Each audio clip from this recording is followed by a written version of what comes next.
अस्सलाम वालेकुम।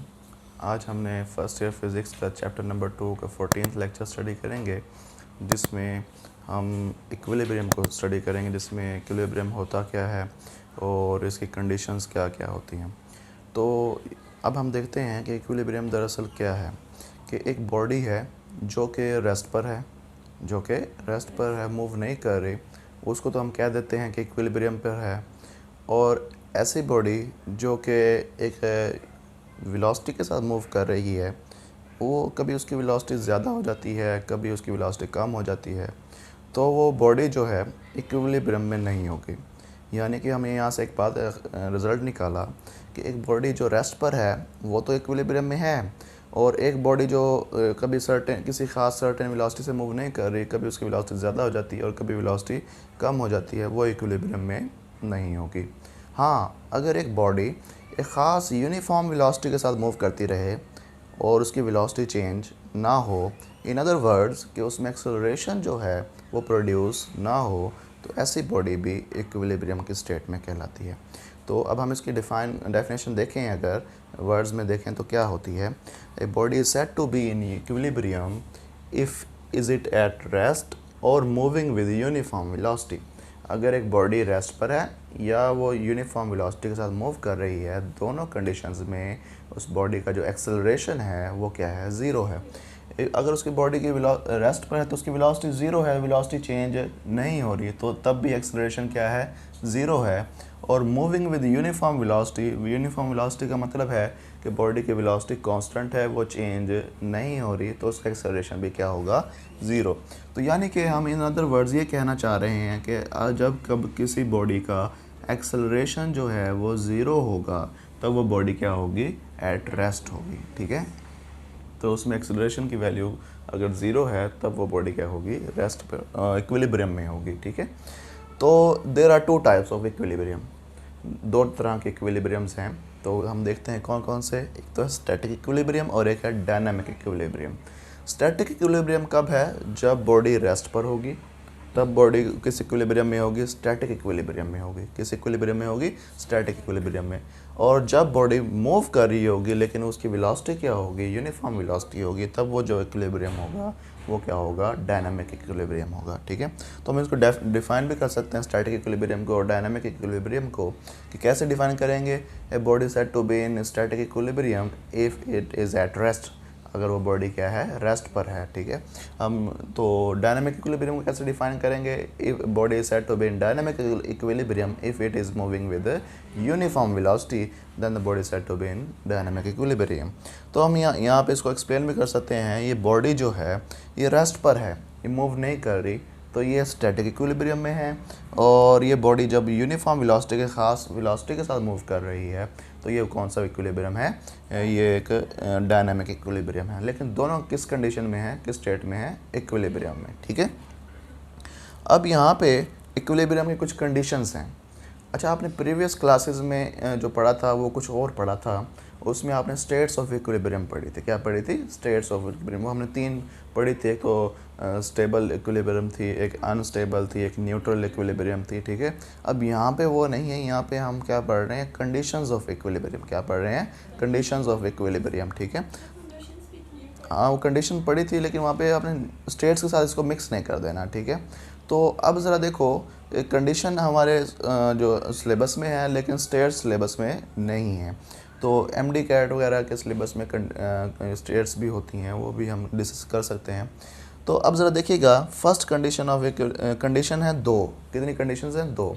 First condition क्या है कि फर्स्ट कंडीशन ऑफ इक्विलिब्रियम, इसको कंडीशन ऑफ फोर्स भी कहते हैं। Condition of equilibrium of force की कंडीशन क्या है। तो अब ज़रा देखिएगा कि हम इनको समझने से पहले हम पहले इस स्टेटमेंट को पढ़ लेते हैं। वो क्या है, the vector sum of all the forces acting on a body should be equal to zero. कि तमाम फोर्सेस का अगर वेक्टर सम ले लें, वो फोर्सेस जो कि बॉडी के ऊपर लग रही हैं, उनका इफ़ेक्ट क्या हो, ज़ीरो हो, यानी उनका सम लें तो क्या आंसर आए, ज़ीरो आए। तो ऐसी स्टेट को हम क्या कहते हैं, फर्स्ट कंडीशन ऑफ इक्विलिब्रियम कहते हैं। तो इसमें मतलब क्या है वो हम समझते हैं कि ये जो हमारे पास एक बॉडी है इसके ऊपर नंबर ऑफ़ फोर्सेस एक्ट हो रही हैं। कितनी फोर्सेस लग रही हैं? 2। एक F1 फोर्स लग रही है और एक F2 फोर्स लग रही है।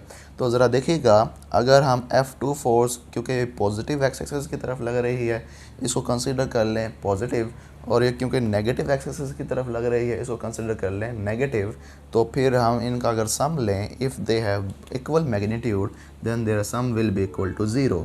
तो अगर ये हम कहें कि F2 force plus minus F1 force, क्योंकि ये F2 force positive x axis की तरफ है और F1 force negative x axis की तरफ है, तो इनको अगर हम क्या करें, सम कर लें, इनका वेक्टर सम ले लें, तो आंसर क्या आएगा? 0। 0 नहीं कहेंगे, ये एक नल वेक्टर होगा। क्यों भला? क्योंकि वेक्टर्स का सम है, तो आंसर क्या आएगा? हमेशा वेक्टर आएगा। बात समझ आ गई? अगर हम इसकी मैग्नीट्यूड की बात करें तो वो 0 होगी, ठीक है। तो अब इसका जो सम वेक्टर सम आएगा वो क्या आएगा? नल वेक्टर आएगा, यानी कि 0 मैग्नीट्यूड फोर्स हमें फील हो रही है। तो अब इसका मतलब क्या है? इसका मतलब ये है कि body is not moving anywhere, कि बॉडी रेस्ट पे है, तो इसका मतलब है एक्सेलरेशन क्या होगा इसका? 0। कैसे पता चला एक्सेलरेशन 0 होगा? क्योंकि बॉडी रेस्ट पर है। अब ज़रा देखो कि अगर हम ये कहें कि according to the Newton second law अगर हम अप्लाई कर लें यहाँ पे, तो वो क्या होता है? F is equal to ma।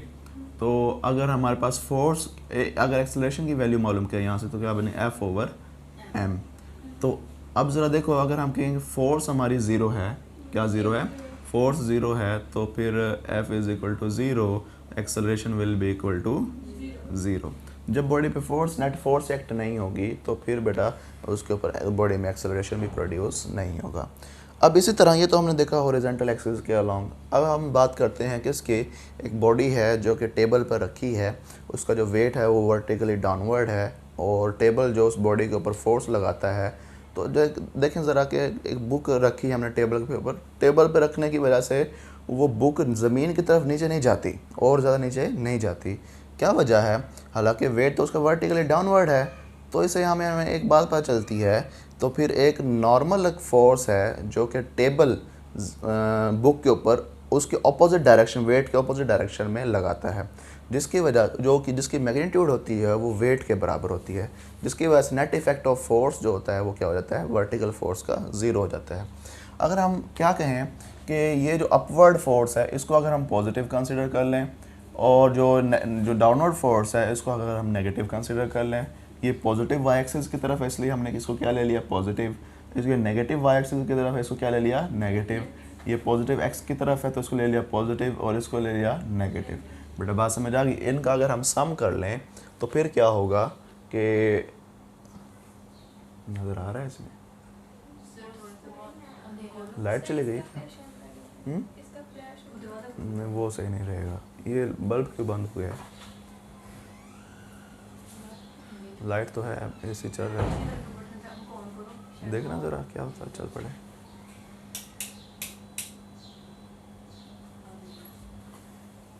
चलो, तो अब ज़रा देखिएगा कि अगर हम इसके ऊपर फोर्सेस का सम लें, तो इस सम से इससे पता क्या चलता है? इस स्टेटमेंट से ये पता चलता है कि तमाम फोर्सेस का अगर हम सम ले लें किसी बॉडी के ऊपर एक्ट होने वाली फोर्सेस का, वो क्या होना चाहिए? 0।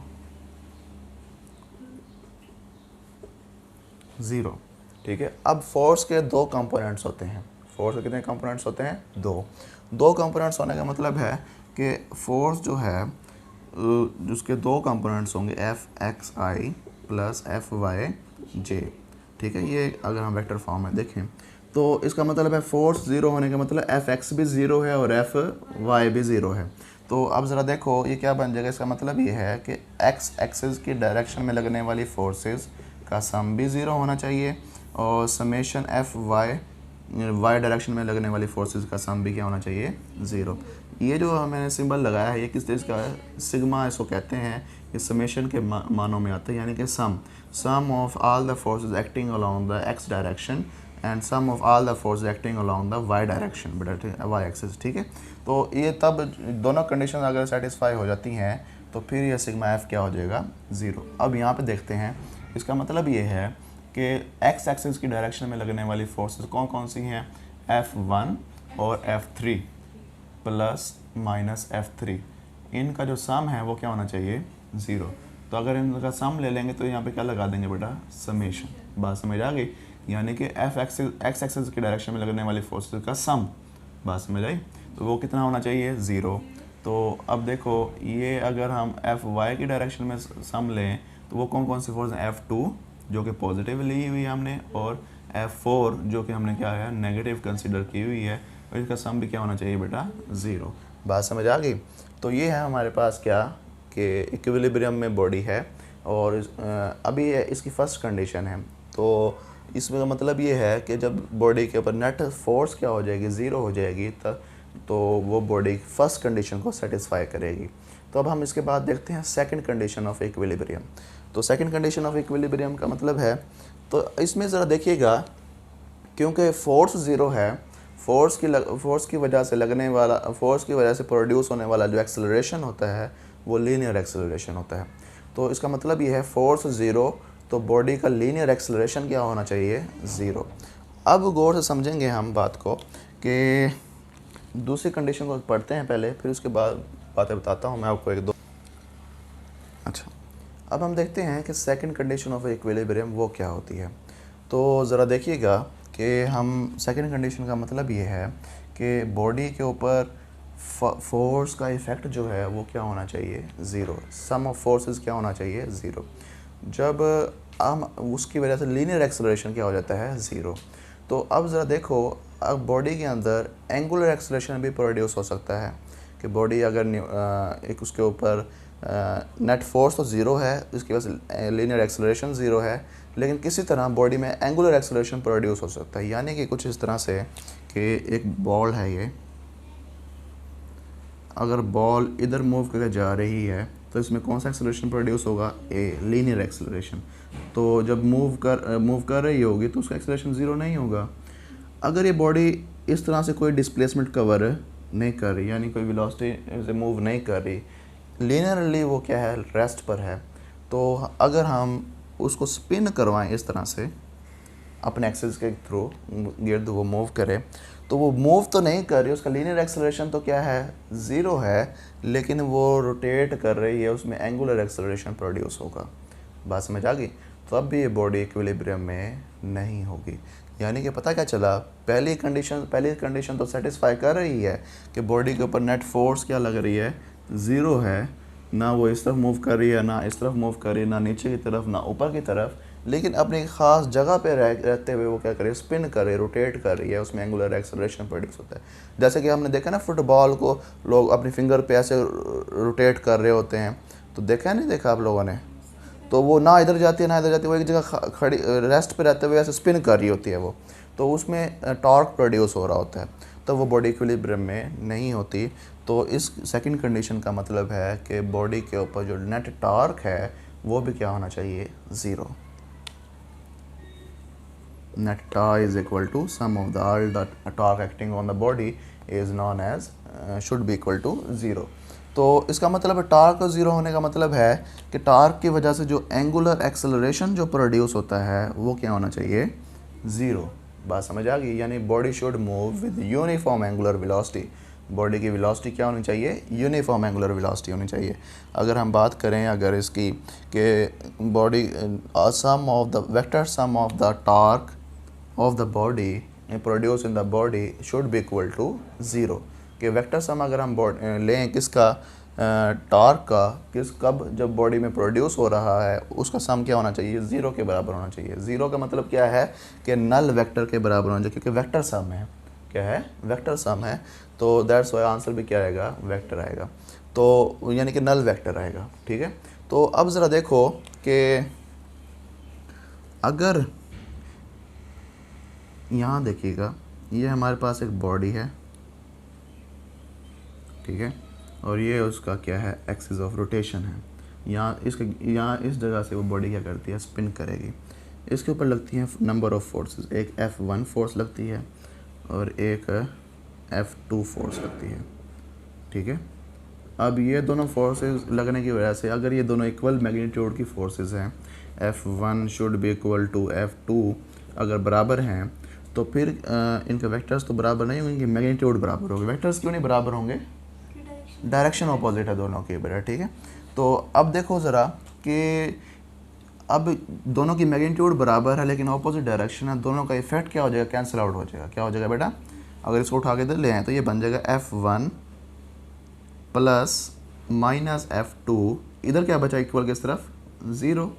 यानी कि आपने सम लिया है इन दोनों फोर्सेस का, तो आंसर क्या आ गया आपके पास? नेट फोर्स क्या हो गई? 0। लेकिन इस फोर्स की वजह से बॉडी में क्या प्रोड्यूस होगा? टॉर्क प्रोड्यूस होगा। क्या प्रोड्यूस होगा बेटा? टॉर्क प्रोड्यूस होगा, जो कि क्या होगा बेटा? क्लॉकवाइज। बात समझ आ गई? क्लॉकवाइज टॉर्क होगा। इस फोर्स की वजह से भी बॉडी में क्या प्रोड्यूस होगा बेटा? टॉर्क। ये कौन सी डायरेक्शन है? ये भी क्लॉकवाइज डायरेक्शन है बेटा, क्लॉकवाइज टॉर्क प्रोड्यूस होगा। अब पता क्या चला कि net force sum of the forces तो इक्वल टू किसके है बेटा? 0 के है, लेकिन बॉडी में टॉर्क प्रोड्यूस हो रहा है क्योंकि दोनों फोर्सेस का सेम डायरेक्शन में टॉर्क है ना, क्लॉकवाइज डायरेक्शन में टॉर्क है, तो दोनों के टॉर्क ऐड अप हो जाएंगे बेटा, उसका नेट इफेक्ट 0 नहीं होगा। तो बॉडी में एंगुलर एक्सेलरेशन प्रोड्यूस होगा। क्या प्रोड्यूस होगा बेटा? Angular acceleration. बात समझ आ गई? तो ये बॉडी क्या कहलाएगी? इक्विलिब्रियम में नहीं होगी। इक्विलिब्रियम में बॉडी कब होती है?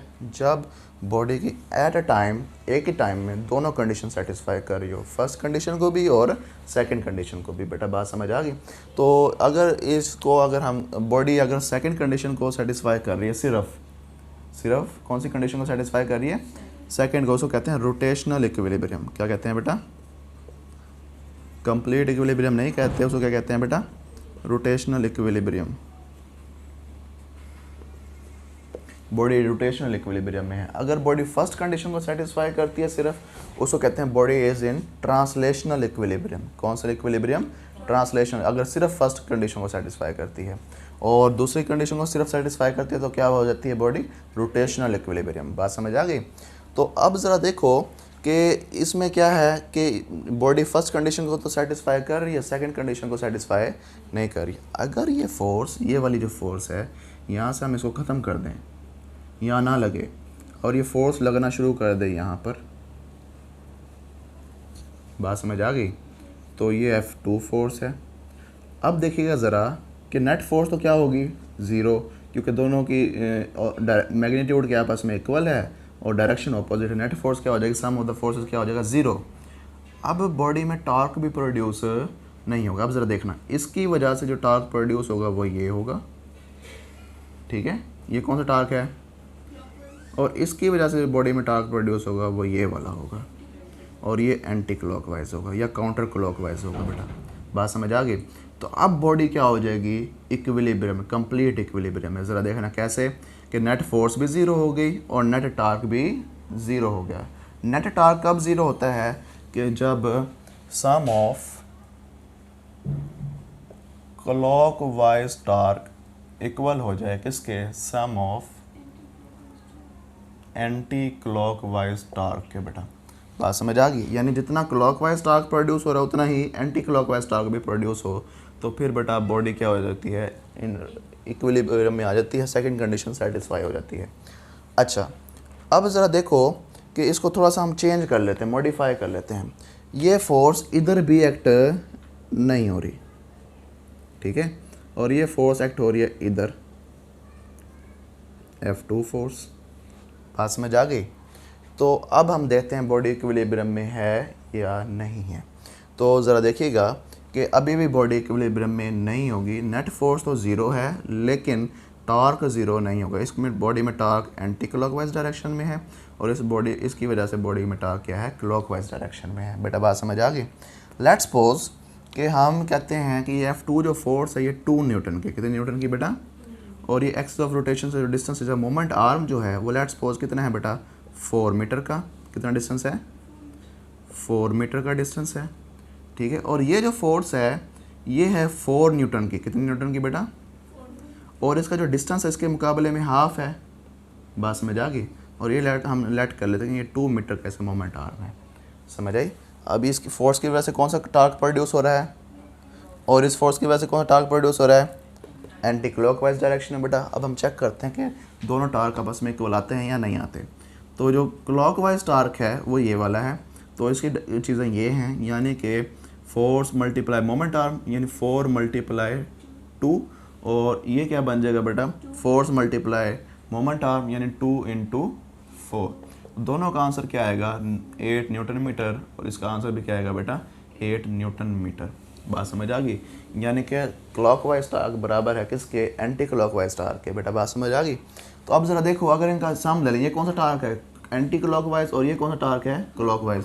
अगर हम इसको उठा के इधर लें या इसको उठा के उधर ले जाएं, ये बन जाएगा 8 newton metre minus 8 is equal to 0। हमने दरअसल ये माइनस करने का मतलब है इनका सम लिया है। क्या लिया है बेटा, एक को उठा के ले जाएंगे तो उधर जाके नेगेटिव हो जाएगा ना, दरमियान में हमने क्या लगाया, साइन प्लस का।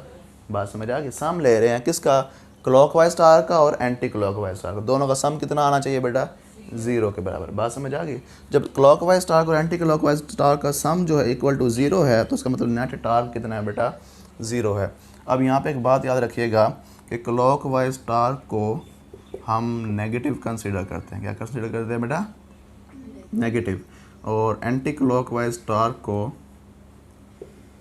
हम पॉजिटिव कंसीडर करते हैं बेटा। ये कन्वेंशन है, ये क्या है बेटा, कन्वेंशन। कन्वेंशन कोई रीज़न नहीं होती, हम अपनी तरफ से ये रख लेते हैं। हम किसको फॉलो करते हैं, जो हमारी बुक में है उस कन्वेंशन को फॉलो करते हैं।